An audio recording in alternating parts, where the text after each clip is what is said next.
Welcome back to our channel. నేను మీ మాధురి.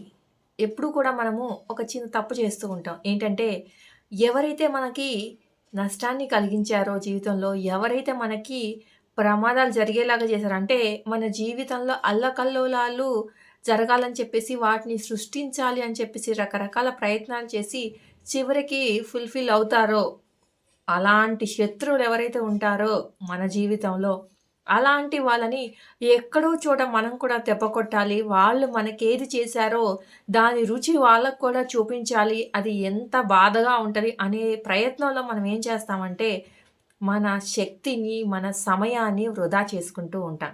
మీరనొచ్చు, మరి వాళ్ళకి బుద్ధి చెప్పకుండా ఎలాగా మనసు దానికోసం పరితపిస్తూ ఉంటది కదా అని చెప్పేసి. కానీ ఆ శక్తిని, ఆ సమయాన్ని మీరు కోల్పోతున్నారన్న విషయాన్ని కూడా మీరు గ్రహించలేనంతగా ఆ కక్ష సాధింపు చర్యల్లో ఉండిపోతారనమాట.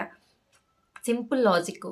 ఏమొస్తది కక్ష సాధించి చెప్పండి? మీలాగా వాళ్ళు బాధపడతారు. ఖచ్చితంగా బాధపడతారు టైమొచ్చినప్పుడు. అది మీరు చేయాల్సిన పని లేదు. ఖచ్చితంగా కర్మ వాళ్ళని వెంటాడిద్ది, చేస్తది. మీరనొచ్చు ఎప్పటికి చేస్తది? ఎప్పటికైనా కానీ చేస్తది. ఆ లోపల మీరు, మీరు వాళ్ళు కల్పించినటువంటి ప్రమాదాల నుంచి ఎలా బయటపడాలి? మీ జీవితాన్ని ఎలా నిలదొక్కుకోవాలి?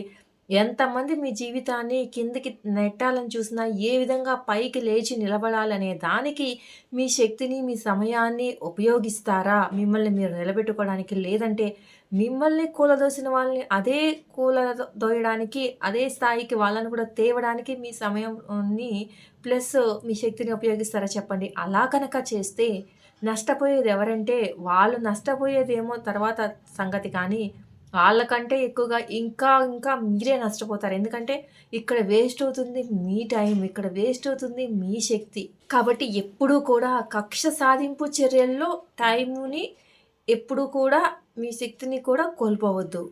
మీరేం చేయాలి అంటే, వాళ్ళ గురించి అసలు ఆలోచించొద్దు. అప్పుడేంటి, ఎప్పుడైతే వాళ్ళని మన మైండ్‌లో నుండి షిఫ్ట్ డిలీట్ చేసేస్తామో, తీసివేస్తామో, అప్పుడేమవుతది అంటే, మన పనులేవైతే ఉంటాయో, మన విషయాలేవైతే ఉంటాయో, మనం పైకి రావడానికి ఏవైతే ఉంటాయో, వాటి మీద మన మైండ్ అనేది కాన్సంట్రేట్ చేయగలిగే స్థాయికి మనం చేరుకుంటామనమాట. కాబట్టి అలా ఆలోచించొద్దు. ఎందుకంటే మీరు విలువ కట్టే లెక్కలో నుంచి వాళ్ళెప్పుడో వెళ్ళిపోయారనమాట. ఎందుకంత విలువివ్వాలి? అది కక్ష సాధింపు చర్య అయినా ఏదైనా కానీ, ఇంకా వాళ్ళకి వెయిటేజ్ మనమే ఇస్తున్నట్టు. వాళ్ళ గురించి ఆలోచించి చించి మనం మన బ్రెయిన్‌ని పాడు చేసుకుంటూ కూడా వాళ్ళ లెవెల్‌ని మన బ్రెయిన్‌లో కూడా పెంచుతున్నామనమాట. కాబట్టి ఎప్పుడో మీ దగ్గర విలువ కోల్పోయిన వాళ్ళ గురించి మీరు ఆలోచించకండి.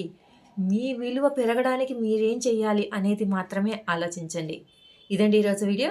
వీడియో కనుక నచ్చితే లైక్ చేయడం మర్చిపోద్దు. మరిన్ని ఇలాంటి వీడియోస్ కోసం వెంటనే ఛానల్ సబ్స్క్రైబ్ చేసుకొని పక్కనే ఉన్న బెల్ ఐకాన్ కూడా ప్రెస్ చేయండి. అప్పుడే నేను పెట్టే డైలీ నోటిఫికేషన్స్ మీ దాకా వచ్చేస్తాయి.